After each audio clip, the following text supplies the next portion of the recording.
예수님, 저희들이 지금 고백한 이 고백처럼 우리 예수님께서 공중에 내려오실 때 주님께서 많은 신부 후보생들을 데리고 내려오실 터인데 거기에 저희들은 휴거를 받아서 그곳에 가서 그분들과 만나는 귀한 만남이 있기를 소원합니다. 그런 소원을 가지고 이 고백을 하였사오니 이 고백이 모두가 다 우리의 고백이 되도록 은혜 베풀어 주시옵소서. 예수님의 이름으로 기도드리옵나이다. 아멘.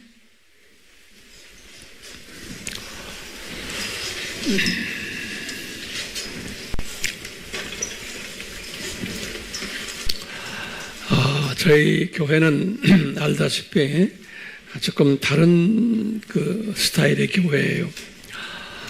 수요 예배도 없고 새벽 기도도 없고 금요 철야도 없는 교회예요. 그러니까 얼마나 좋아요? 좋죠? 좋지만 우리 교회는 뒤에서 바쁜 교회예요. 네. 똑같이 이제 성탄절도 마찬가지고 또 송년 또 새해를 맞이하는 예배, 이런 예배도 하나의 절기를 지키는 하나의 우리 기독교의 전통인데요. 저는 이렇게 생각해요. 그날만 성탄절이 아니고 그날만 송년 예배가 아니고 1년 365일을 저는 성탄절로 보는 사람이에요. 됐어요? 1년 365일이 우리 송년, 신년 예배로 보는 사람이에요. 그렇기 때문에 바울도 그랬어요. 골로새서에서 절기가 중요한 게 아니다. 그것은 구약 때 필요한 하나의 절기지. 예수님을 아는 사람은 365일이 절기다 그러는 거예요. 그런 의미에서 여러분들 성탄 절기나 또는 신년, 송년 절기는 여러분 주변에 있는 다른 교회에서 예배 드리시길 바랍니다. 우리 교회는 좀 쉬겠어요. 1년 내내 우리가 너무나 바빴어요. 그러니까 타 교회 가셔서 예배 드리시길 바라요. 안 그러면 집에서 가족들과 조용히 또는 즐겁게 예배 드리시기를 바라요. 저는 그렇게 하려고 그래요. 됐어요? 네. 그러니까 우리는 진리를 알지니 진리가 예수님이 너희들을 율법에서 자유케 하리라 그랬어요. 그러니까 자유하시기를 바랍니다. 그럴 때마다, 자유할 때마다 예수님을 더 사랑하게 되어 있어요. 문제는 예수님을 사랑하느냐 안 하느냐 여기에 달려 있어요. 절기 지키느냐 안 지키느냐보다 가족끼리 이번에는 정말 어긋한 예수님 사랑하는 그러한 기회가 되기를 다시 한번 부탁드립니다. 네. 우리 주차 관리하는 우리 서봉남 장로님과 네, 김태호 안수 집사님 앞으로 수고해 주시길 바랍니다. 우리 전도사님은 지금 다른 곳으로 가셔서 주차를 할 수 없었어. 주차가 그게 보통 힘든 게 아니죠. 특히 이제 추울 때 두 분은 다 건강하시니까 잘하실 것 같아요. 우리 김태호 장로님, 안수 집사님 한번 일어나 주세요. 수고하실 분인데 어디 계세요? 저기 계시구나. 앞으로 수고하세요. 네, 우리 박수로 수고합시다. 네. 네, 감사합니다. 자, 오늘은 우리 두심증 시리즈 계속 할 터인데요. 이 노아에게 베푸신 우리 예수 그리스도의 은혜, 이 은혜를 우리도 받아야 되겠다라는 간절한 소원을 가지고 제가 이 자리에 오늘 섰습니다. 굉장히 중요한 이슈들을 가지고 제가 최선을 다해서 성령님의 도우심으로 말씀을 나누려고 해요. 은혜라는 단어예요. 은혜라는 이 단어는 이 어떤 분들이 사용하는 단어인가요? 소위 알메니안주의 분들이 사용하는 단어예요. 안 그러면 칼빈주의 사람들이 사용하는 단어예요. 예, 칼빈주의 분들이 사용하는 단어예요. 은혜라는 단어는요. 왜냐하면 이 은혜라는 단어는 우리 예수님과 또 성부 하나님과 예수님이 일방적으로 우리에게 베푸는 호의예요. 호의, favor, 호의. 이것이 은혜예요. 일방적으로예요. 그렇기 때문에 우리의 선한 행위 때문에 이 은혜를 베푸시는 것이 아니고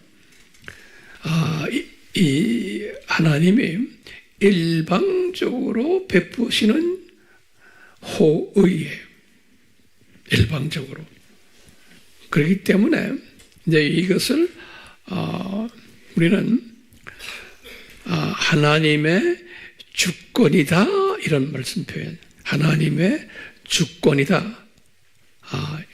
그러니까 하나님의 주권적 일방적 차원에서 우리에게 은혜를 베푸신다 그랬어요. 다시 말해요. 알메니안주의 크리스천들은 대부분의 크리스천들이에요. 크리스천들이 한 70~80%가 알메니안주의 사상을 가지고 있는 기독교인들, 하나님의 자녀들이에요. 이분들은 우리가 선한 행동을 했기 때문에, 내가 노력했기 때문에, 또는 내 자유의지를 긍정적으로 발휘했기 때문에 은혜를 베푸신다라고 보는 사고방식이에요.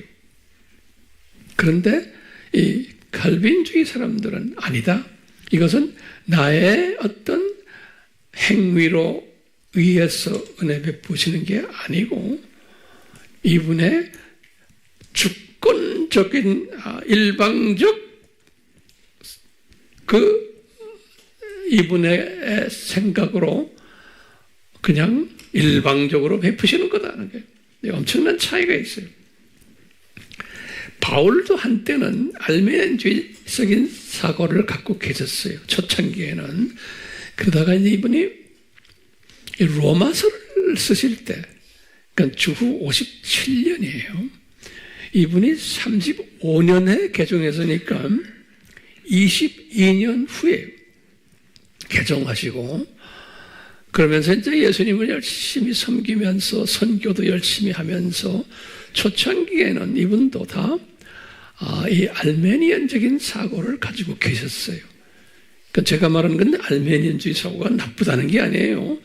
대부분의 기독교인들이 이 사상을 가지다가 주님 나라에 가세요. 다.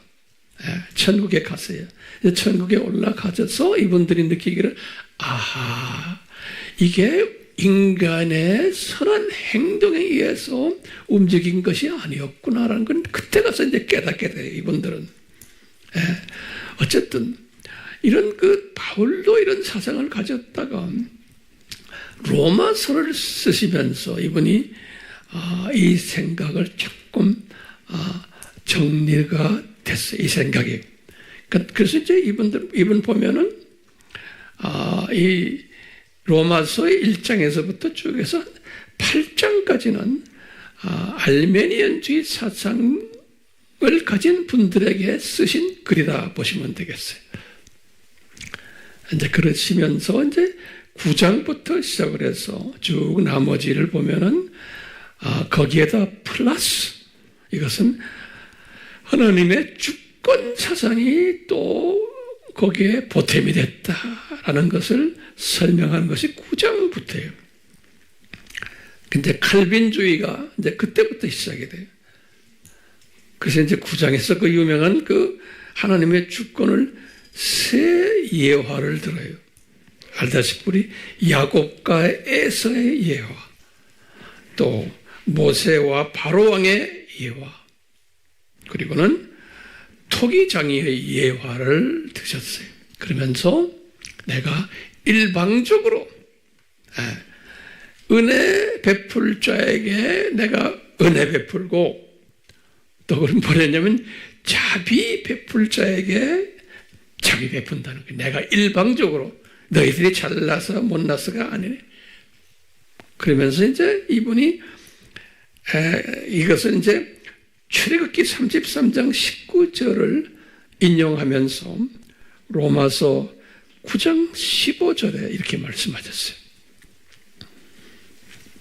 근데 우리가 알다시피 예수님이 마태복음 20장 15절에는 이런 말씀하셨어요. 제자들에게 내가 내 것을 가지고 내 뜻대로 하는데 왜 말이 많으냐? 이런 말씀도 하세요. 마태복음 20장 15절이에요.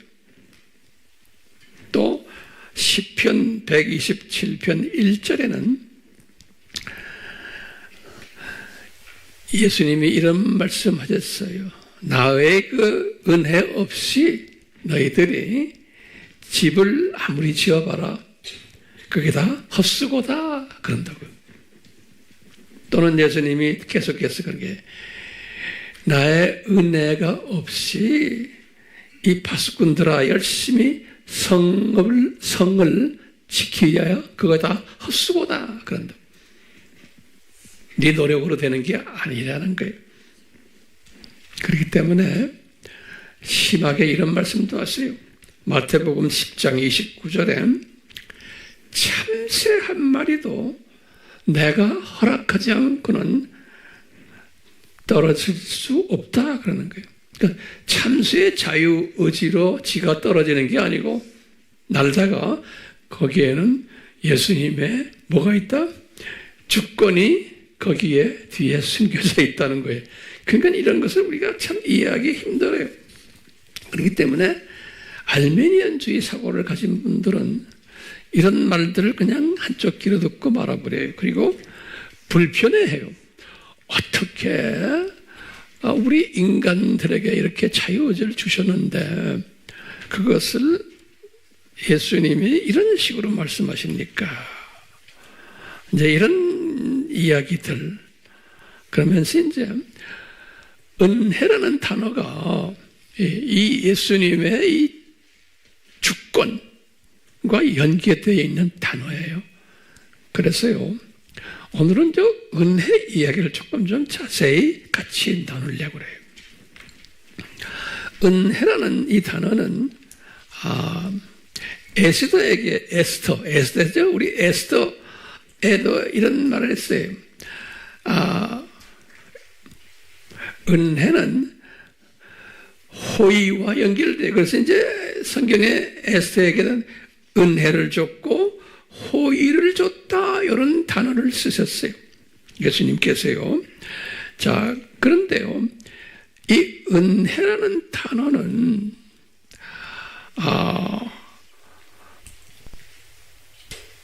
우리 성부와 성자를 통해서 베푸시는 일반적인 호의예요. 예. 그렇기 때문에요. 한번 우리가 여쭤보는 거예요. 칼빈주의를 생각하는 사람들은 이 은혜와 호의가 언제 나에게 베풀어졌나? 라고 한번 물어보는 거예요. 이 호의를, 그러니까 은혜와 호의는 grace and favor예요. favor. 이것이 나에게 주어졌는데 언제 이것이 주어졌나? 라고 할 때 이 예정적 칼빈주의적 사고를 가진 분들은 이걸 언제라고 봐요? 이걸 언제라고 보냐면요. 내가 어머니 태에서 형성되기 전이다라고 보는 거예요. 기가 막힌 개념이에요. 그래서 예레미야 1장 5절 또는 갈라디아서 1장 15절 바울도 내가 어머니 태에 있었을 때 이미 이 은혜와 호의를 내가 이미 받았다. 갈라디아서 1장 15절이에요. 그러면서 이제 로마서 8장에서 뭘 강조하냐면 예지, 미리 하셨고 예정하셨다. 예정을 강조를 해요. 로마서 8장 29절에. 그러니까요. 우리 지금 이렇게 말하는 이 예정론자들은 시각이 무슨 시각이에요? 제가 여쭤볼게요. 우리 시각이 창세전 내가 모태에서 형성되기 전에 이미 이런 사람으로 예지되고 예정되었구나라는 사상을 가진 거예요. 그건 무슨 시각? 독수리 시각이에요. 멀리를 보는 거예요. 그리고 지금까지 쫙 내가 그래서 이만큼 됐구나. 앞으로는 어떻게 될 것이 다라기까지 보는 이 독수리 시각을 가진 사상을 가진 분이 예정적 시각을 가진 사람들이에요. 그런데 이 알메니안적 시각을 가진 기독교인들은 소위 두더지, 병아리, 참새 시각이에요. 이런 걸 믿지 않고 내가 지금 내 의지를 발동해서 선한 행동을 하니까 이렇게 해주신다라고 보는 거예요. 내 주변만 이렇게 보는 거예요. 자, 그렇기 때문에요. 이 같은 기독교인이지만 여기서 이제 중요한 이슈가 있어요.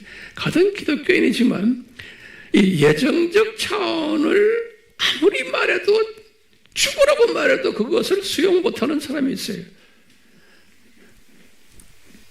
또 어떤 분은 초신자인데도 그 이야기를 해주면 금방 수용하는 사람이 있어요. 그러면 우리가 어떻게 이것을 해석해요? 저분은 이런 독수리 시각 후보자구나. 그렇게밖에 볼 수가 없네요. 어떤 사람은 평생을 신앙생활하고 열심히 해도 이 예정적 차원을 소화를 못해요. 그러니까 인정을 못해요. 네. 그러면 어떻게 해야 돼요? 이걸로 서로 다투면 안 되죠? 어떻게 해야 돼요?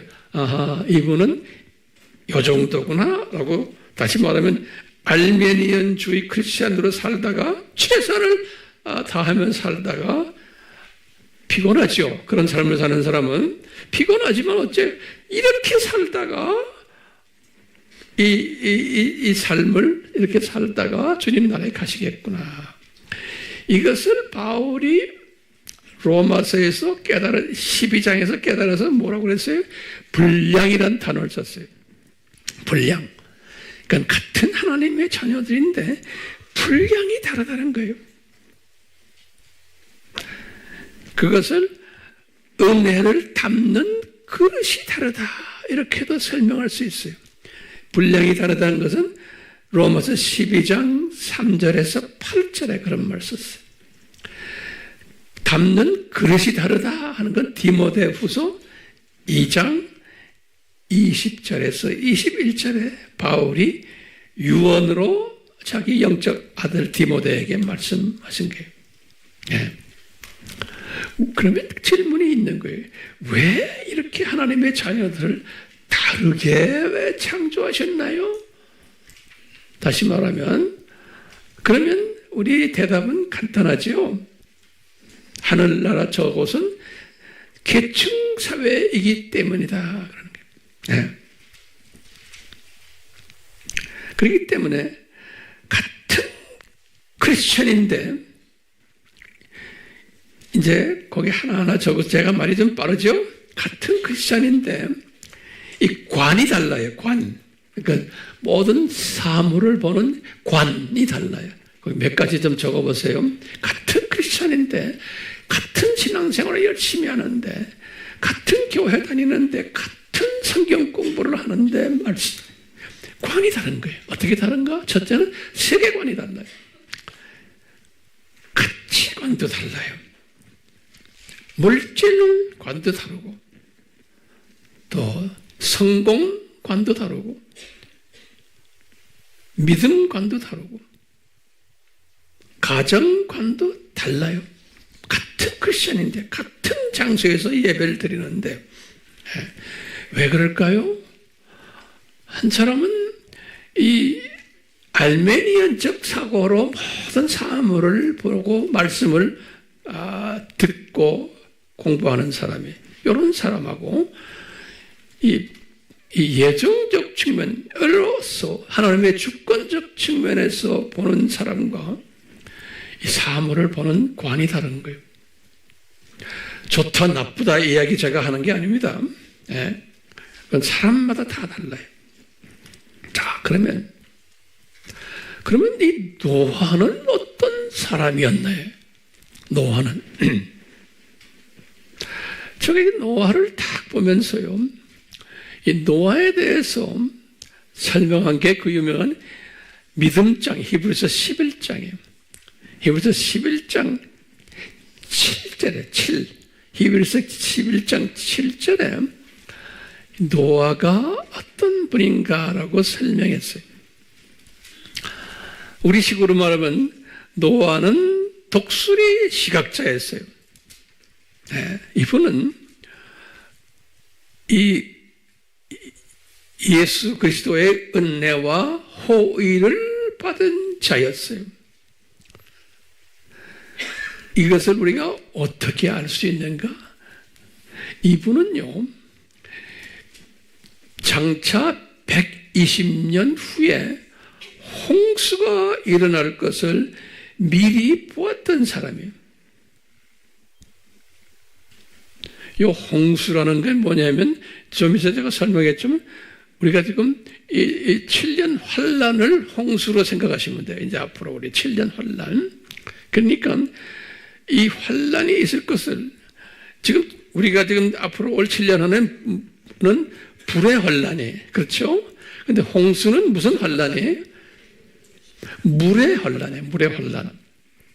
그래서 예수님이 이 노아 때와 같다고 해서 내가 재림에 올 때가 노아 때와 같다는 것은 그 노아 때의 상황이 예수님의 공중 재림에 올 때의 상황과 똑같다는 거예요. 오늘 우리가 그 부분을 좀 정리해 보려고 그래요. 그러니까 노아는 뭘 봤어요? 120년 후에 물의 심판이 있을 것을 미리 본 거예요. 그럼 오늘날 우리가 노아처럼 되려면 어떻게 돼요? 앞으로 예수님의 공중 재림이 있고 7년 환란이 있을 것을 미리 보아야 되는 거예요. 노아처럼. 보기만 하면 안 되죠. 노아는 뭐 했어요? 그래서 방주를 짓는 준비를 계속 한 거예요. 똑같이 우리가 이제 7년 환란이 있다는 것을 올 것을 아는 사람은 이제 우리가 준비를 해야 되네. 그래서 예수님께서 뭐라고 그랬어요? 잘 견뎌라, 깨어 있어라, 준비하라, 외쳐라. 이걸 하신 거예요. 노아가 방주 짓는 것과 똑같은 말씀을 하신 거예요. 그러니까 노아는 방주를 그렇게 지었잖아요. 똑같이 우리가 깨어서 준비하고 외치는 사람이 방주를 짓는 사람과 똑같은 거예요. 예, 똑같아요. 이 노아는 그 당시에 이렇게 보면서 노아와 그 가족들만 이제 그렇게 준비를 했잖아요. 예. 근데 그 나머지 분들은 그러면 사탄의 자녀들인가? 나머지 분들 다는 사탄의 자녀가 아니죠. 그 안에 소수가 왜 소수예요? 예수님은 하나님의 자녀는 소수라고 그랬잖아요. 그러니까 노아의 가족들만 하나님의 자녀가 아니에요. 그분들은 분명히 하나님의 자녀지만 소위 지금 말하면 들림받는 신부감의 하나의 예표로 보여졌지만 노아 시대에도 하나님의 자녀들이 많았어요. 그 안에 노아 시대에도. 근데 그분들은 어떻게 됐어요? 그분들은 방주에 안 들어갔죠. 왜 안 들어갔어요? 이분들은 왜 안 들어갔어요? 이 방주 짓는데도 관심이 없었고 뭐예요? 제가 지금 말한 노아 시대의 하나님의 자녀들. 노아 시대에 그 사람들은 나중에 언제 구원받았어요? 예수님이 십자가에 죽으시고 3일 동안 음부에 내려가서 그게 아브라함의 품이죠. 우리 다 공부했죠? 아브라함의 품 내려가서 이분들 구원해서 낙원으로 보냈어요. 그런데 요 사람들은 숫자는 얼마나 되는지 모르지만 요 사람들은 어떤 사람이에요? 하나님의 자녀들인데 홍수에 대한 그 경고에 관심이 있었어요, 없었어요?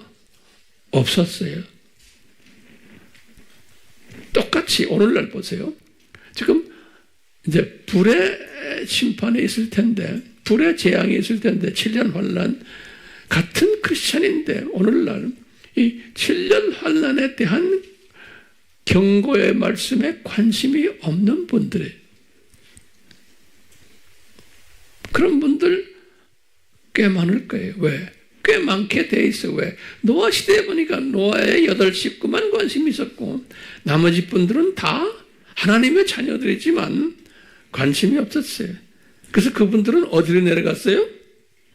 아브라함의 품으로 내려간 거예요. 지옥이 아니에요. 그렇다가 나중에 예수님이 그분들을 살려서 낙원으로 올려보냈어요. 우리 그건 다 아는 이야기죠. 다 공부했죠, 우리가요. 아브라함의 품에 대해서 공부했죠. 그러니까요, 이 노아 시대에 노아와 그 가족은 어떤 시각을 가졌을까요? 그 당시에 분명히 이런 시각을 가졌을 거예요. 아하, 이 세상이 악하구나. 지금 노아와 노아의 가족들이에요. 그리고는 아하, 이 세상이 혼혈 결혼하는 세상이구나. 지금 내가 지금 노아 때를 이야기합니다. 또 무슨 생각할게요? 아하, 이 혼혈 결혼에서 나온 그 자녀들을 네피림이라고 그러는구나.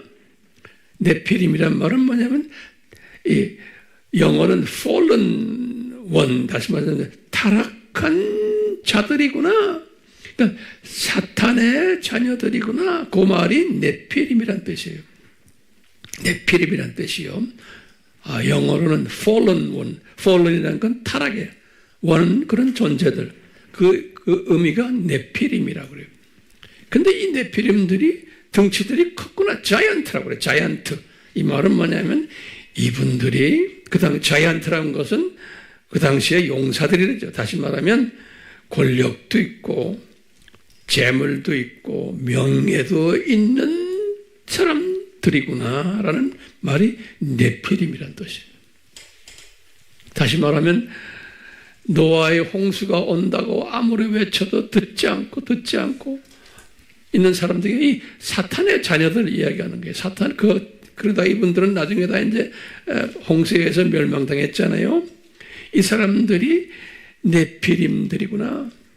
그러니까 이걸 우리가 뒤집어서 예수님의 지금 재림 전에도 이 네피림 같은 존재들이 있을 거라는 게, 그 존재들이 누구예요? 그러면 오늘날 예수님이 두 짐승인 거예요. 이 두 짐승 그룹이 네피림처럼 크고 재력도 있고 정치 권력, 경제 권력 다 가지고 있고 문화 권력 다 가지고 있죠. 그다음 유명세 다 타고 있죠. 그러면서 예수님이 노아에게 그랬어요. 이 세력들이 온 세상을 점령하고 창대했다 그랬어요. 다시 말하면 전 세계를 이 세력들이 깔고 있었다 그러는 거예요. 똑같이 오늘날도 지금 그런 때에 우리가 살고 있어요.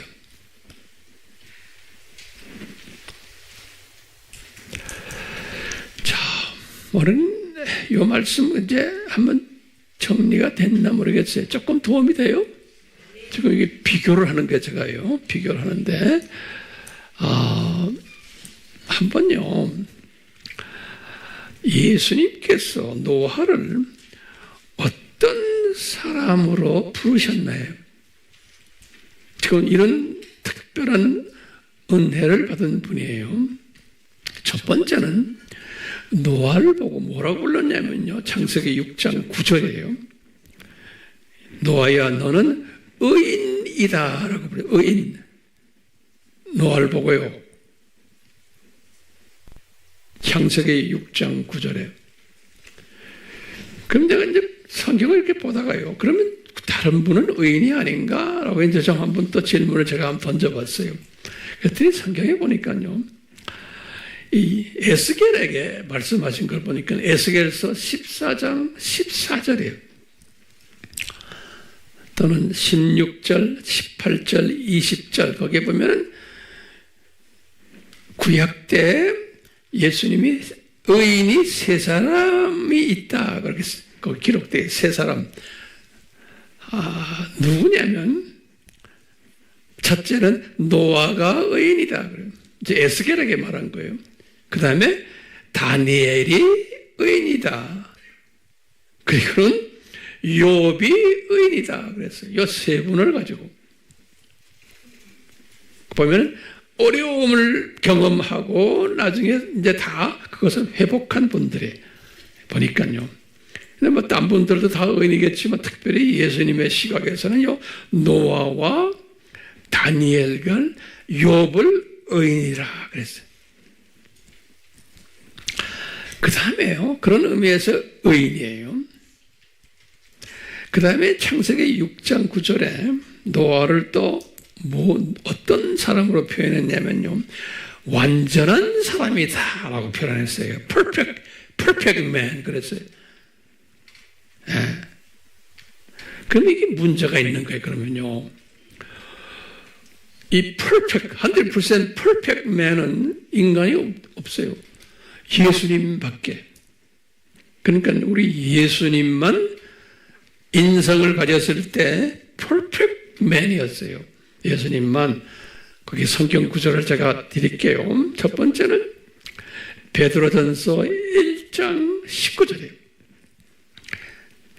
흠없는 어린 양에 죄 없는 퍼펙한. 또 두 번째는 베드로전서 2장 22절에 보면요, 베드로가 말한 거예요. 죄가 없으신 예수님이에요. 무죄하신 예수님이 퍼펙하신 분이에요. 또 바울이 말하기를 고린도 후서 5장 21절에는 바울이 예수님은 죄를 알지도 못하신 분이다 그랬어요. 죄를 알지도 못하신 분이다 그랬어요. 제가 다시 말해요. 노아를 보고요, 창세기 6장 9절에 예수님이 완전한 사람이다 그랬어요. perfect man. 근데 예수님만 완전한 분이시지 인간은 완전한 분이 없어요. 그럼 성경 어디에 그런 말이 있습니까? 그러면 또 적으세요. 성경에는 완전한 사람 한 분도 없다라고 기록되어 있어요. 성경에는. 성경 구절을 몇 개 드릴게요. 첫 번째는 나중에 찾아보세요. 열왕기상 8장 46절. 두 번째는 시편 14편 3절. 세 번째는 전도서 7장 20절. 네 번째는 마가복음 10장 18절에 또 로마서 3장 23절. 하나 더요. 요한 1서 1장 8절. 여기에 보면 하나같이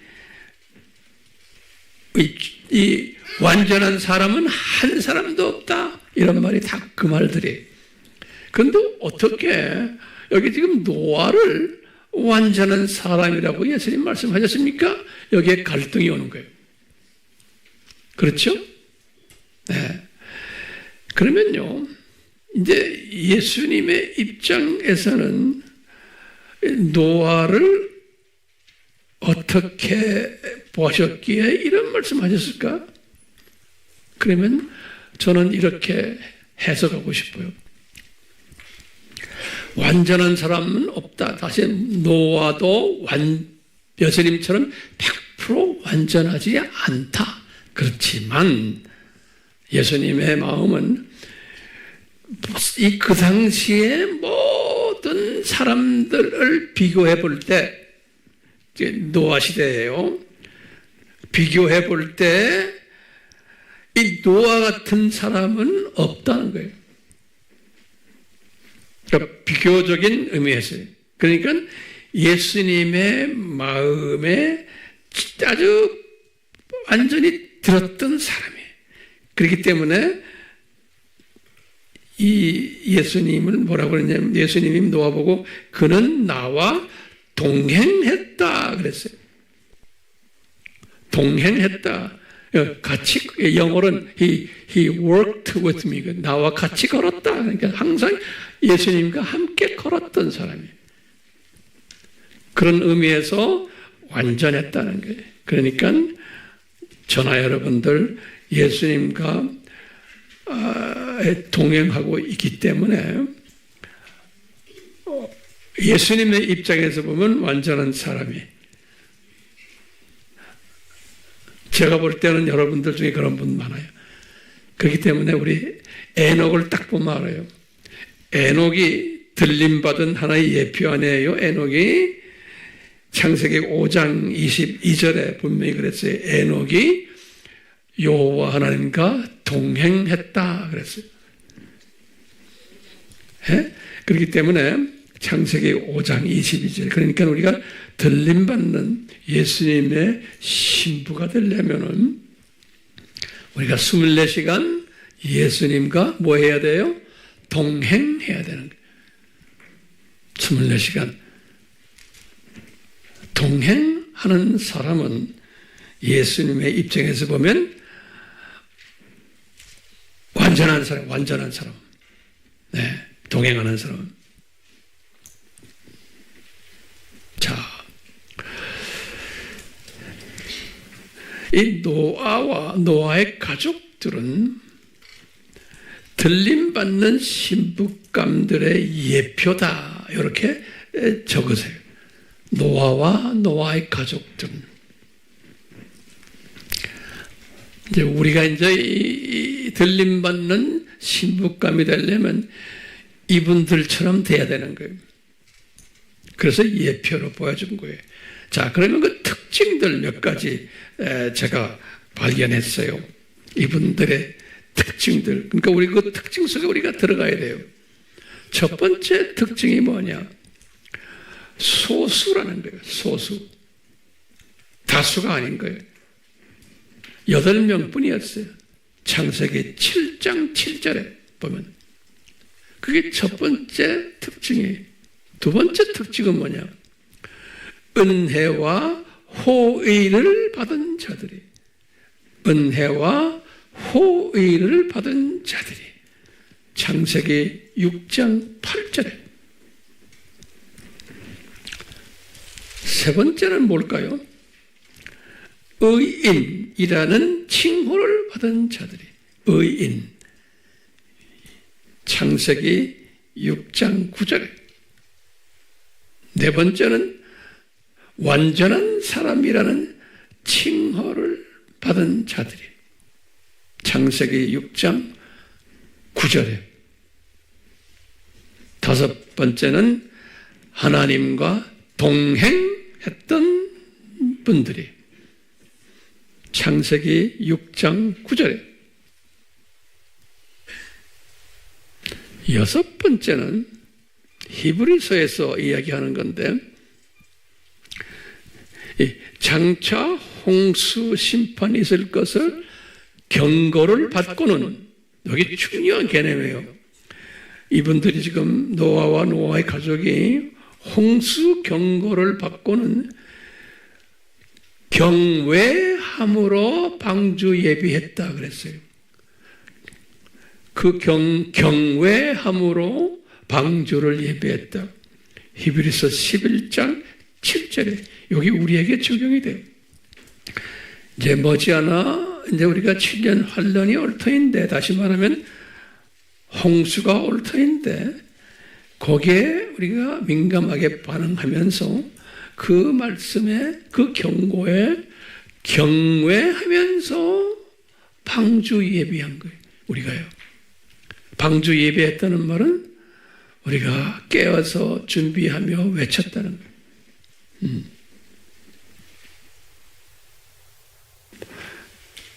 그게 히브리서에서 이야기하는 거예요. 또 히브리서에서 뭐라 그랬냐면요. 7번째로 히브리서 11장 7절이에요. 뭐라고 그랬냐면 이 분들이 다시 말하면 노아와 그 가족들이 이 세상을 정죄했다 그래요. 정죄. 이 말은 무슨 말인가요? 이분들이 당시 그 세상이 아주 악하구나 이렇게 알고 있었다는 거예요. 또 말하면요. 아하, 이 세상 임금이 사탄이구나 이것을 알고 있었다는 거예요.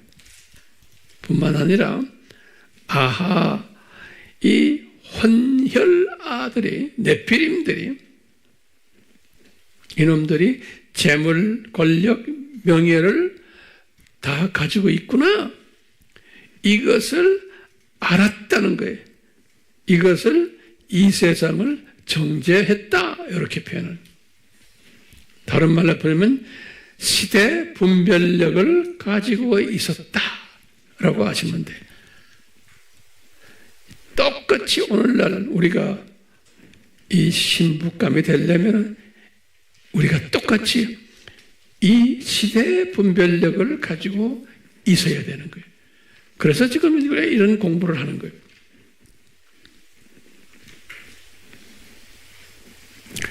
그리고는 히브리서 11장 7절에 계속해서 한마디를 더 했어요. 8번째로 이러기 때문에 노아와 노아의 가족들이 의의 상속자가 되었다. 그래서 righteousness, 의의 상속자가 되었다. 그래서 다른 말로 요새 말로 표현하면 예수님의 신부들이 되었다. 그래서 천년왕국 때 통치자들 되었고 신천신지 때 통치자들이 되었다. 그리고는 마지막으로 이 특징이 중요한 특징이 하나 있어요. 굉장히 중요한 특징인데요. 이 9번째예요. 이 노아와 노아의 식구들이 방주에 들어갔어요.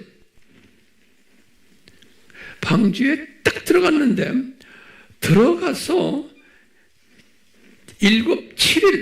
7일이 있은 후에 홍수 물들이 땅에 가득 찼다고 그랬어요. 창세기 7장 10절에 중요한 장이에요. 자 보세요. 요 말 잘 보세요. 지금 요 패턴이 굉장히 중요해요. 방주에 이 식구들이 들어갔어요. 그 말은 우리식으로 말하면 뭐예요? 우리가 들림 받았다는 소리. 됐어요? 그렇게 하세요. 우리가 들림 받은 후에 그리고는 7일 후에 홍수의 물들이 땅에 가득 차버렸다는 거예요. 이 말은 뭐예요? 우리가 들림 받고 7년 환란 홍수가 일어날 것을 말해주는 거예요. 그러니까 환란 전 들림이에요. 제 말씀 소화되세요?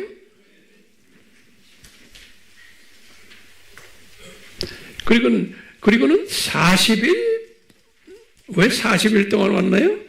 그러니까 완전히 다 멸망시키기 위해서 그래요. 완전 멸망시키기 위해서 40일. 그래서 산 위까지 올라간 거예요. 물이. 그 7일 후에라는 단어가 참 신기한 단어예요. 창세기 몇 장 몇 절이에요? 7장 10절이에요. 됐어요? 얼굴을 좀 봅시다. 이 어려운 거 괜찮아요? 손 좀 올리고 좀 쉬세요.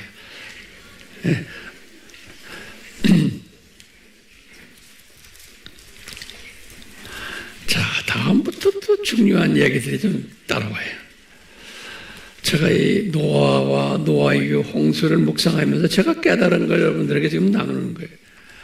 그 다음에 또 중요한 이슈가 또 하나 있어요. 무슨 이슈냐면요.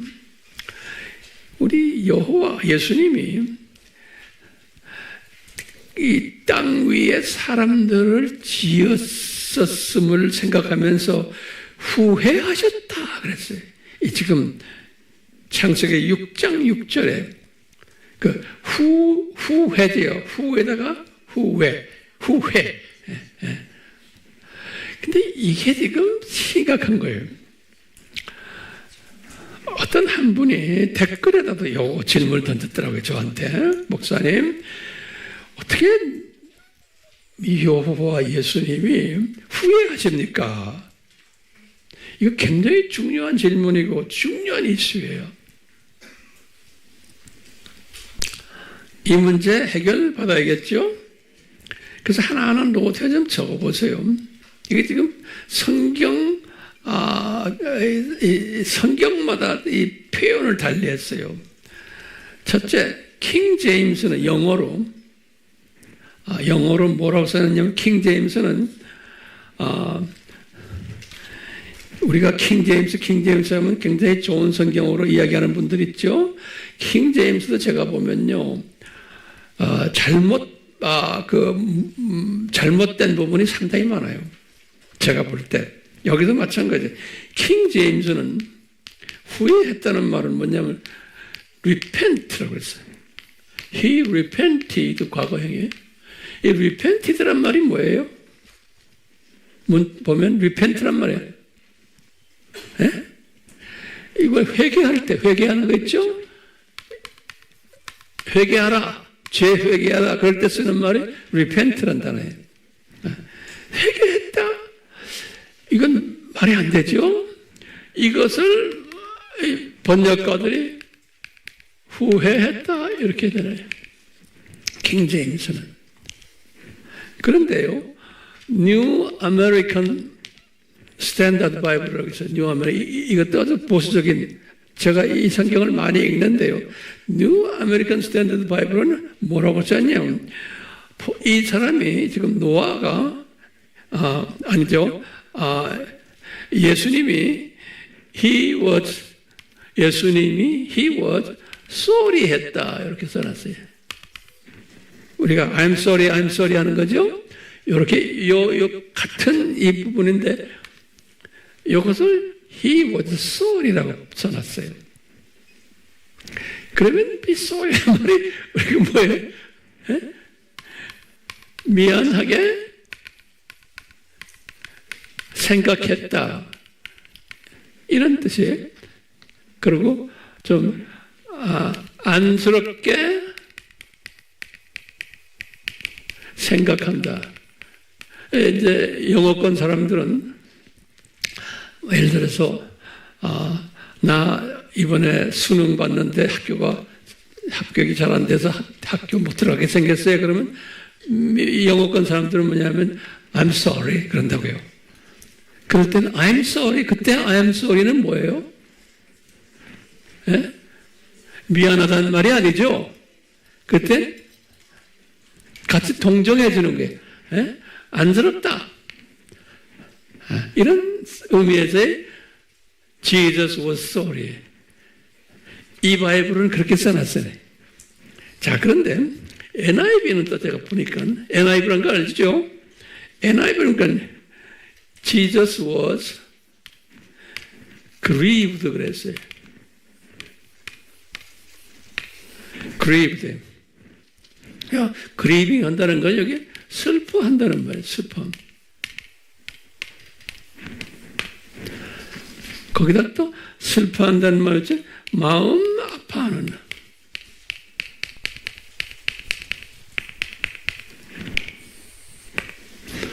이렇게 표현해놨어요. 그래서 제가 이걸 다 보고는 내 마음에 안 드는 거예요. 이게 지금 뭘 지금 이야기하는 게, 우리가 지금 후회한다는, 우리 한글 성경에는 후회한다고 썼죠. 이 후회를 이렇게 표현해 놨어요. 그래서 이걸 보니까 제 마음에 안 들어요. 그래서 제가 이 구약은 어느 나라 말로 되어 있어요? 유대 말로 되어 있잖아요. 히브리 말로. 그래서 제가 히브리 원어를 한번 들여다봤어요. 제 히브리 원어 책을 내가 들여다봐. 이게 도대체 뭐라고 써놨냐? 원어로. 그러니까 내가 딱 보니까 히브리 원어로는 제가 글씨는 안 써요. 발음은 낙함이라고 써 있어요. 낙함. 요즘 후회한다는 거예요. 낙함이라는 단어를 썼어요. 낙함. 그래서 이 낙함이라는 단어를 제가요, 한번 사전을 찾아봤어요. 이런 것만 설명하는 사전이 있어요. 그러니까 제가 여러분들에게 이런 걸 가르치려면 별난 문서들을 제가 다 가지고 있어야 돼요. 그렇죠? 이거 없으면 안 돼요. 이 낙함을 뭐라고 또 표현했냐 딱 보니까요, 다 영어로 되어 있는 거예요. to, 싸이라고 이렇게 표현했어요. 또 뭐라고 써있냐면 to,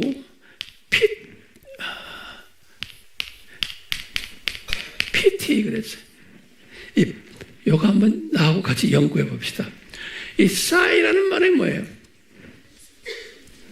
이 싸이라는 말은 이렇게 한숨 쉬다 이런 거. 한숨 쉬셨다. 또는 거기 깊은 숨을 쉬셨다.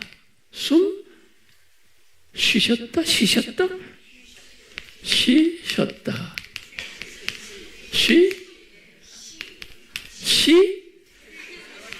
아니, 쉬셨다지. 오케이. 한숨 쉬셨다. 과거형이다. 이게 지금 예수님이 깊은 숨을 쉬셨다. 이렇게 표현해. 피티란 말은 뭐예요? 피티. 이게 사람을 가련하게 생각하셨다. 이런 뜻이에요.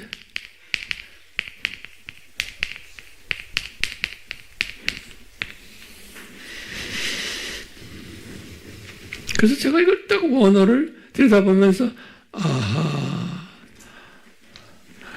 이 낙함, 이 단어가 에서 나오는 이 투사이, 투필이 이 단어가 이게 정확한 단어구나라고 제가 깨달았어요. 다시 말해요. 뭐예요? 이 지금 홍수가 이제 내려올 때 수없는 사람들이 죽을 거 아니에요? 그 안에도 또 하나님이 예정된 자들도 같이 죽는 거예요.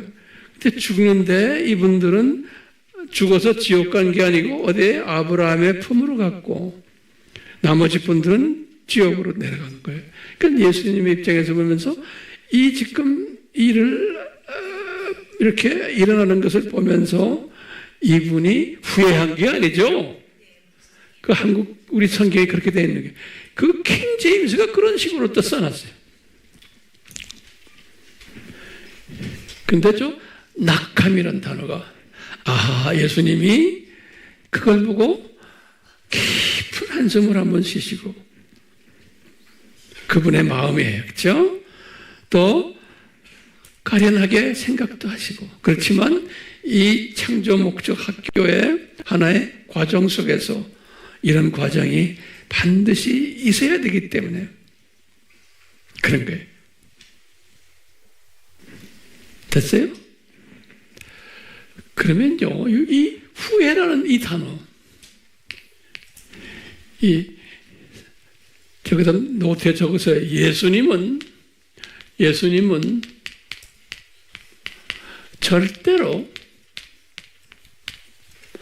후회하시는 분이 아니에요.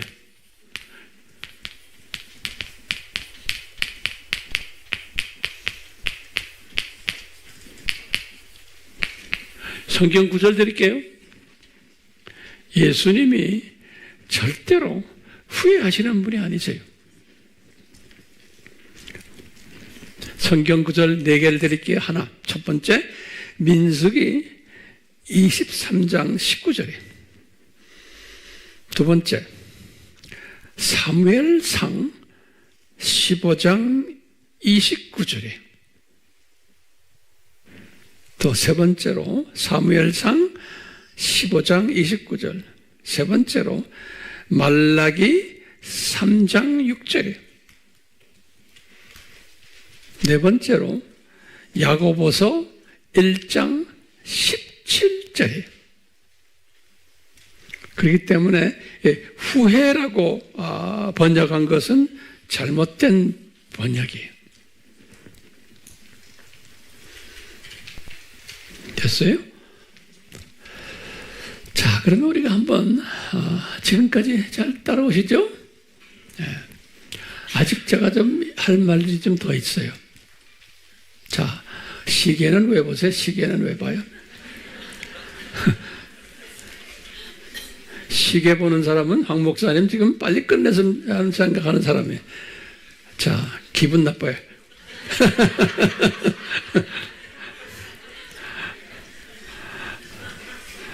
자, 한번 이렇게 한번 질문 던지세요. 노아 시대 때 도대체 인구가 몇 명이었을까 해요. 노아 시대 때. 그러면 제가 칠판에다 적지 않아요. 노트에다 꼭 적으세요. 첫 번째는 아담에서부터 홍수까지가 1500년이에요. 아담이 주전 4000이고 홍수가 주전 2500이에요. 그러니까 지금 1500년 동안에 보세요. 아담 부부가 아기를 낳아가지고 1500년 동안에 얼마나 인구가 됐을까? 이거 계산하는 사람들이 또 있어요. 특히 수학 쪽에 좀 머리가 있는 분들은. 왜냐하면 이 당시는요 1000년씩 살았어요. 그것도 적으세요. 중요한 개념이에요. 여러분들 이제 가르칠 때 이걸 잘 정리하셔야 돼요. 1000년씩 살았어요. 사람들이. 그것뿐이 아니라 일부 다처제였어요. 일부 다처제. 그렇기 때문에 인구가 기하급수적으로 늘어났을 걸로 보는 거예요. 그래서 이 수학을 하는 분들이 이 인구를 발표하는 걸 제가 어떤 문헌에서 여러 문헌에서 봤어요. 오래전에 한 30년 전에 내가 젊었을 때 이런 고민을 하면서 그랬더니 그분들이 계산한 사람들을 보면 아주 보수적으로는 60억 더 조금 보면 80억까지 보는 사람이 있는 거예요. 그 당시에.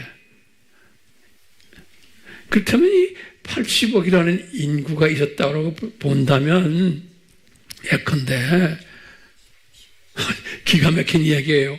에?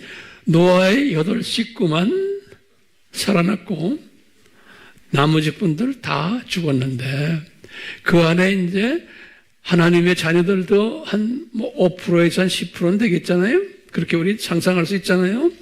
그러니까 하나님의 자녀들이 얼마나 많이 아브라함의 품에 갔을까라고 대강 짐작을 할 수 있는 거예요. 지금 오늘날 똑같이 예수님의 지금 공중 재림 전에 세계 인구가 80억이에요. 오늘날 기가 막히게요. 그런데 난 의문점 나는 게요. 보시면 홍수 이후에요. 지금부터 이 문제가 심각해요. 홍수 이후에 노아의 가족 8명이 있다가 우리 창세기 10장에 보면 한 70명의 이름들이 나와요. 70명. 후손들이 노아의 세 아들들을 통해서 유럽 사람, 아프리카 사람, 아시아 사람에서 그 이름들이 한 70명이에요. 그래서 70부족이다. 우리가 이제 보고 있어요. 그러면서 예수님 때까지예요. 그게 2500년이에요. 2500년 동안 인구들이 이제 증가했을 텐데 이때는 인구가요, 인간 수명이 1000년이 아니고 70에서 80이었어요. 인간 수명이 70에서 80이었고, 또 전쟁도 많았어요. 예. 뿐만 아니라 이 전쟁으로 해서 인구가 엄청 감소가 됐던 걸로 우리가 예상하고 있어요. 1000년씩 살지 않았기 때문에 또 금방금방 인구 감소되고. 그래서 보면요, 예수님 당시에 인구가 1세기 때요, 몇 명이냐? 그러면요, 그런 또 문헌들이 있어요. 제가 쭉 문헌들을 보면은 인구가 1억 명이다. 1억 명. 예수님 당시의 인구가 1억 명이었다는 거예요. 그러다가 이제 쭉 나가다가 한 500년 후에 한 3억 정도 되고 쭉 해서 나가다가 20세기에 들어와가지고 그때까지만 약 한 20억이었는데 20세기에 들어와가지고 지금 100년 사이에 80억이 된 거예요. 인구가요. 그런 이야기는 우리가 과거에도 제가 많이 했어요. 이런 측면에서 보면요, 나머지 부분은 여러분들이 스스로 상상하시길 바라요.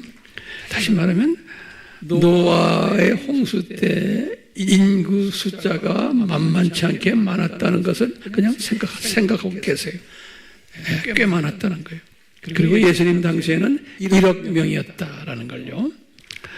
자, 그런데 아브라함의 품에 가는 건 여러분들 따로 공부하시길 바라요. 예. 이 히브리서에 말씀하시는 게 우리를 가르쳐주고, 또 우리 아브라함의 품에 이야기할 때요, 아브라함의 품 이야기를 베드로가 했잖아요. 베드로전서 3장 19절에서 20절이에요. 베드로전서 3장 20절에서 19절에서 20절인데 거기 보면은 이런 말이 써 있어요. 이제 19절은 예수님이 아브라함의 품 감옥에 들어가서 거기 있는 영들에게 복음을 전했다. 그런 말이 19절이에요. 그리고는 20절에 보면 좀 우리가 좀 신경 좀 써야 되는 말씀이고 20절에 있어요. 거기다 뭐라고 써놨냐면, 그들은, 지금 베드로가 말하는 거예요. 그들은 전에 노아의 날에 방주를 예비하는 동안 하나님께서 오래 참고 기다렸을 때 순종하지 아니하였던 자들이다 그랬어요. 이 말은 지금 하나님의 예정된 자녀들인데 홍수가 올 것을 준비하지 않았던 자들이다. 방주 짓는데도 참여 안 하고. 그분들 예수님이 오래 참고서 기다리면는데 그래도 순종 안 했던 자들이 어디로 내려갔다? 아브라함의 품으로 내려갔다. 이런 말씀 썼어요. 이것을 지금 오늘날로 우리가 한번 대입해 보는 거예요. 네. 그럼 지금 아브라함의 품으로 내려갔던 분들, 오늘날 누구를 예표로 할까요? 지금 우리는 지금 그 시대에 살고 있잖아요. 그러면 오늘날 지금 7년 환란이 있다, 예수님의 공중 재림이 있다라고 말을 계속 들어오고 있는데도 한쪽 귀로만 듣고 흘려버리는 자들이, 그리고는 이들의 눈과 귀가 하나님의 자녀들이에요. 지금요 어디에 가 있어요? 이 세상 삶에 고정되어 있는 사람들이에요. 다시 말하면 신부감으로 은혜가 없는 사람들이에요. 네.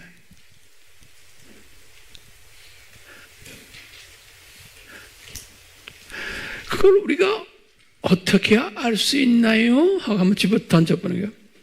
그러면 오늘날이에요. 지금 이제 홍수 직전 시대예요. 오늘날이. 오늘날 교회들이 불순종하는 것을 보면 알 수가 있어요. 오늘날 교회들이 다시 말하면 이 재림 설교를 안 하는 거예요.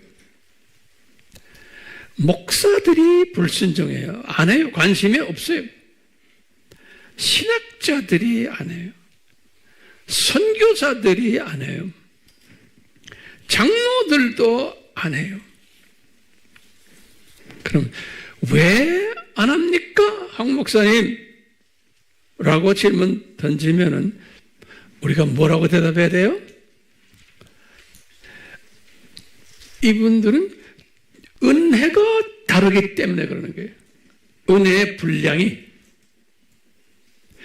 시각이 다르기 때문에 그런 거예요. 같은 하나님의 자녀들인데 세 번째는 종말론이 다르기 때문에 그런 거예요.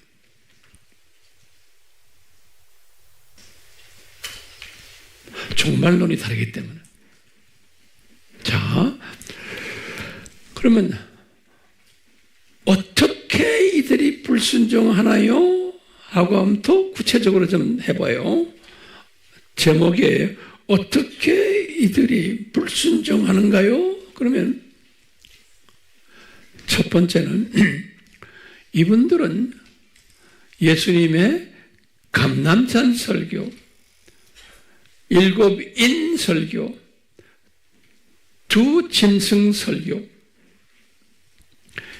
이것을 전하지를 않는 거예요. 이것을 재림 메시지와 연관해서 전하지를 않는 거예요. 다시 말해 감람산 설교, 뭐예요? 일곱 인 설교, 그 다음에 두 짐승 설교, 이것을 재림과 연관해서 설교도 안 하고 말씀 전하지도 않는 게 첫 번째. 두 번째는 그 대신 이 메시지들을 가지고 이 성경 구조를 변질시켜가지고 메시지를 전하는 거예요. 이 메시지들을 변질시켜가지고 메시지를 전하는 거예요. 그러면 어떻게 변질시켜서 하나요? 그러면 이런 성경 구조를 읽고는 그 다음에 이제 설교할 때 뭐라 해요? 기복신학을 이야기하는 거예요. 그거 읽고는 두 번째는 힐링 신학을, 힐링. 어떻게 하면 우리가 병 낫느냐? 어떻게 하면 인간 문제 해결받느냐? 힐링 메시지를 전해. 세 번째는 어떤 분들은 눈만 뜨면 입만 열면 예언하는 사람들이 있어요. 예언에다 또 갖다 대고 하는 사람이, 그런 사람들 인기 있죠. 한국 사람들, 미국 사람들, 연예인, 뭐 아프리카 사람들, 우리나라에 지금 웹에 들어와서 예언하는 사람 많아요. 네? 그놈의 예언들 하나님의 말씀 없이 그냥 예언하면 다들 망하게 돼 있어요. 또 이런 걸 가지고서는 행복 메시지를 전하고, 격려 메시지 전하고, 위로 메시지 전하고, 성공 메시지 전하고, 문제 해결 메시지 전하고, 교회 성장 메시지 전하고, 또 어떤 분들은 거기다 대고 애국 메시지 전하고, 애국, 나라 사랑하자. 다 이런 걸 가지고 해요.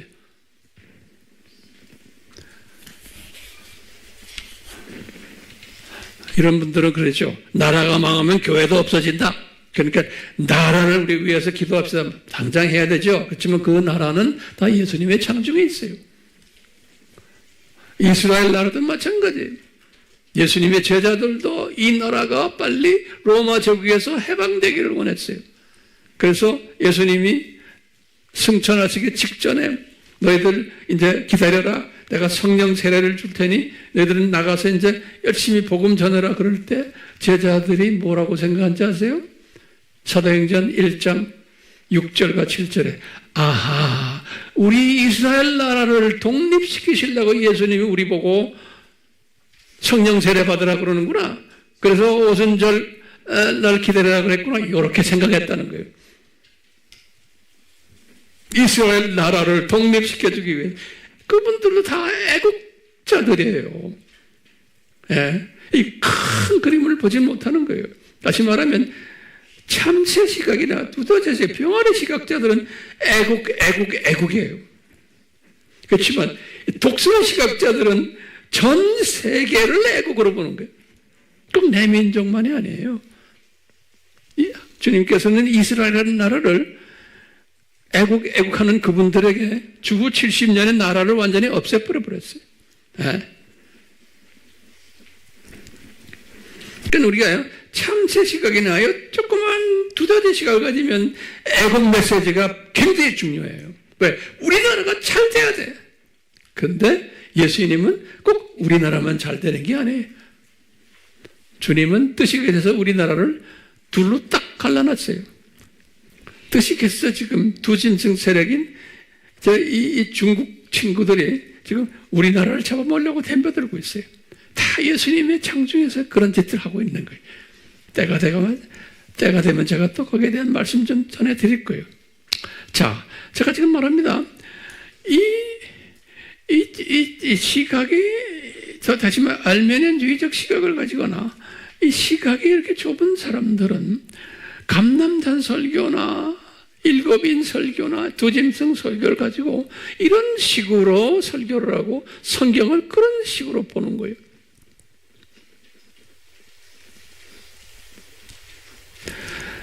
그런데 이 복음주의 교회라는 교회들이 있어요. 복음주의 교회라고 하는데도 지금 이런 식으로 가르치고 설교하는 교회들이 엄청 많은 거예요. 이 복음주의라는 말이 뭡니까? 예수님 외에는 뭐예요? 구원이 없다라고 믿는 교회들인데 이런 식으로 지금 보는 거예요. 제가 다시 말해요. 노아 때도 노아만 큰 그림을 보고서 이분이 120년 후에 이 물의 심판이 있을 것을 보고 경고를 했어요. 그렇지만 노아 가족만 이 그림을 봤지 이 메시지를 문자적으로 그대로 믿었지. 똑같이 예수님이 재림 때도 하나님의 자녀들이지만 이 노아 홍수에 대해서 별로 관심이 없던 사람들, 그리고 홍수 이야기를 잔뜩 써놓은 지금 감람산 설교나 일곱인 설교나 두짐승 설교를 가져다가 홍수와 관계없는 예수님의 재림과 관계없는 이야기들로 가득 차게 되어 있다는 거예요. 그러니까 이런 분들은 지금 나중에 노아 때는 어디 갔어요? 어디로 내려갔어요? 아브라함의 품으로 내려간 거예요. 이런 분들은. 이 말은 아브라함의 품에 내려갔다는 걸 요새 이 식으로 생각하면 뭐예요? 7년 환란으로 들어갔다는 소리. 다시 말하면 들림을 받지 못한다는 게 하나님의 자녀들인데.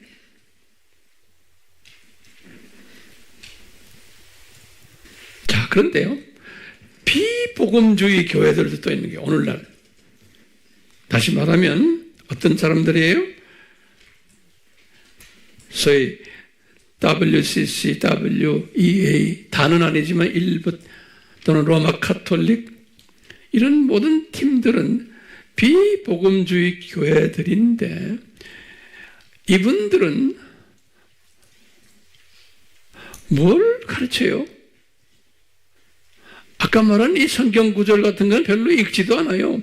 그 성경 구절을 읽어도 그걸 가지고 다 어떤 식으로 이야기하냐면 첫째, 종교다원주의로 이야기하는 거예요. 모든 해석을, 설교를 아까 말한 지금 감남산 설교나 일곱인 또는 두진승 이런 모든 성경 구절을 가지고 다원주의 쪽으로 몰고 가고 종교 통합으로 몰고 가고 세계 평화주의로 몰고 가고 이 세상 유토피아주의로 몰고 가고 또는 신세계 질서주의로 몰고 가고 또는 인본주의로 몰고 가고 또는 인권주의, 친공산사회주의 또는 친동성애주의 요새 와서는 이제 친-AI주의로 이렇게 몰고 가는 거예요. 오늘날 지금 우리가 그런 때에 살고 있는 거예요. 제가 다시 한번 제가 간단히 정리하고 내 말씀 끝내겠어요. 자, 이제 이게 다 은혜가 없기 때문에 지금 이렇게 다 같은 기독교인인데 이렇게 다른 거예요. 그래서요, 자, 은혜 차원에서 다시 한번 정리해봐요. 다시 말하면 은혜의 분량이 차이가 있기 때문에 그 차원에서 우리가 세 종류의 교회들이 있다, 크리스천들이 있다 한번 봅시다. 제가 다시 말해요. 은혜 차원에서 같은 기독교인인데 은혜의 분량의 차이 또는 이 은혜가 없는 쪽도 있지만 하여튼 기독교인이라고 하는 오늘날 세 그룹이 있다고 보세요. 첫 번째 어떤 그룹이냐? 이 은혜의 분량은 있는 그룹이에요. 처음 둘은. 다시 말하면 첫 번째 그룹은 뭐냐면 재림 대망 그룹이에요. 예수님의 재림을 대망하는 그룹이에요. 이 복음주의 그룹이에요. 그 다음에 뭐예요? 독수리 시각 그룹이에요. 그리고 들림 그룹이에요. 또는 신부감 그룹들이에요. 이분들은 아까 말한 세 성경 말씀들, 감남산 설교, 일곱인, 두진승 설교를 문자 그대로 보는 예수님의 재림과 관계되게끔 보는 이런 그룹이 있어요. 이 그룹이 많아요, 적어요? 그렇게 많지는 않죠. 이 그룹이. 자, 두 번째 그룹이에요. 두 번째 그룹은 복음주의는 복음주의인데 제가 이 그룹은 뭐냐면 재림 비대망 그룹이에요. 그러니까 다시 재림 비대망 그룹은 이런 분은 뭐냐면 무천년주의 사람들이에요. 당장 예수님 재림이 없다. 한참 있다가 온다라고 믿는 분들. 그리고 모두가 다 들림받고 모두가 다 신부들이다 믿는 그룹들이에요. 복음주의 사람들인데 이분들은 독수리 시각이요? 아니요. 내가 볼 땐 참새 시각들이. 예. 그런 분들이 이 은혜의 분량이 달라요, 지금요.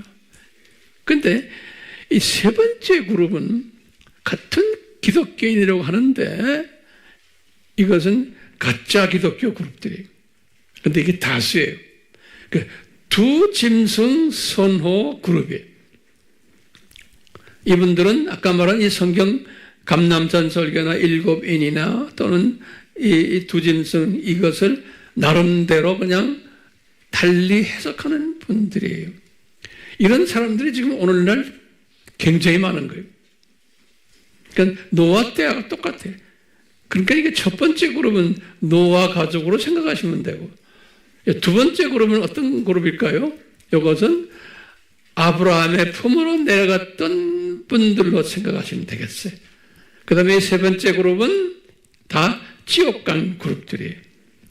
그렇기 때문에 오늘날 우리가 지금 이 세 그룹들이 이게 지금 공존해 있는 시대에 우리가 지금 살고 있다고 저는 보고 있어요. 이런 분별력을 고취시켜 드리기 위해서 제가 이 설교를 지금 하는 겁니다. 자, 그러면 질문이에요. 우리 AMI는 어느 그룹에 속하는가? 그러면 분명 첫 번째 그룹에 속하지만 저는 이렇게 생각해요. 이 첫 번째 그룹의 안에 속하려고 은혜를 강구하는 그룹이라 이렇게 보면 되겠어요. 예? 겸손한 생각을 해요. 그러니까 우리가 조금씩 이 첫 번째 그룹에 지금 들어가려고 은혜를 강구하면서 하루하루 우리가 지금 살고 있다라고 생각하시면 되겠어요.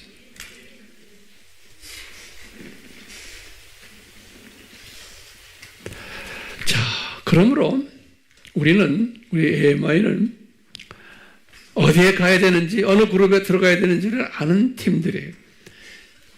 우리가 지금 조금씩 발을 거기에 디디고 있어요. 그렇기 때문에 우리는 자랑할 것도 없어요. 또 주변 사람들을 정죄할 수도 없어요. 판단할 수도 없어요. 왜 그래요? 우리는 은혜로 이 그룹 속에 지금 들어가고 있기 때문에 은혜로. 예수님이 일방적으로 베푸신 은혜로. 그렇죠? 그렇기 때문에 우리는 우리와 은혜의 분량이 다른 분들을 그냥 안아주고 사랑해주고 위해서 기도해주고 이런 일을 할 수밖에 없어요. 주님께서 특별히 우리에게 특별히 이렇게 은혜 주셨기 때문에 제가 이런 좀 쉬운 설교가 아니에요. 이런 어려운 노아 시대와 관계되는 은혜 설교를 할 때 이 설교를 소화하고 수용하는 사람들을 주님이 보내주셔서 이 자리에서 우리가 오늘도 같이 은혜를 나누고 있는 이것이 정말 제가 볼 때는 이건 기적 같아요. 제가 이런 메시지를 어느 교회에 가서 전할 수 있어요? 못해요. 그렇기 때문에 어떤 교회나 어떤 팀들이 목사님 강사로 오셔서 한번 저희들에게 말씀 전해 주십시오 하면 저는 될 수 있으면 안 가요. 왜 안 가겠어요? 거기 있는 분들이 지금 두 번째, 세 번째 그룹들이 많은데 그분들에게 제가 할 말이 없어요. 잘못 말했다가 욕만 먹어요. 그러니까 주님이 그런데 끼지 않게 하세요. 여러분들 주님의 은혜로 여기에 이렇게 오게 하신 것 주님께 감사해요. 아멘. 특별한 은혜 받은 사람들이 우리 같이 기도합시다. 우리 예수님이 우리들에게 특별히 은혜를 베푸셔서 이 노아 시대의 노아와 그 가족들에 관한 은혜 받은 이야기들 서로 나누며 소화할 수 있었고 또 하나님의 자녀들이지만 그 당시에 이 홍수에 대비를 하지 않았던 분들 그분들 아브라함의 품으로 갔다가 나중에 다시 낙원으로 올려보냈던 그러한 모습들 우리가 보게 되면서 이 모든 노아 시대의 가르침들이 오늘날 우리의 삶 속에서 그대로 적용되는 가르침인 걸 깨닫고 우리에게 지혜를 주셔서 이 시대를 분별하는 분별력과 또 내가 어떻게 살아야 되는 예수님의 가르침에 집중하는 우리 모두가 되도록 은혜 내려 주시옵소서. 예수님의 이름으로 기도드리옵나이다. 아멘. 우리 예수님 이 세상 창조 목적 학교 우리 학생들에게 창조 목적의 절대성과 중요성을 교육시키기 위해 이 노아의 홍수 사건을 역사 속에서 보여주시고 이것이 또한 예수님의 공중 재림전에 일어나야만 하는 하나의 예표로 우리에게 설명해 주셨습니다. 그럴 때마다 예수님이 우리에게 이 중요성과 절대성을 가르쳐 주시기 위해서 많은 사탄의 팀들 또 심지어 하나님의 자녀들까지도 불순종하고 이분들이 고생하는 그 장면을 우리가 보아오고 있습니다. 예수님께서 우리들에게 이 교육 과정 속에서 고생하는 이 모든 사탄의 자녀들과 또 하나님의 자녀들, 이 모습을 보시면서 하신 말씀, 여기에 보니까 낙함 이렇게 말씀하셨습니다. 예수님이 이분들이 고생하는 모습을 보시면서 깊은 숨을 쉬시고 한숨을 쉬셨습니다. 그리고 가련하게 생각했습니다 하는 그 표현 우리가 잊지 않게 해 주시옵소서. 그만큼 창조 목적에 중요하다는 것을 가르쳐 주시기 위해서 이런 과정들 인간 역사 속에서 보여주셨습니다.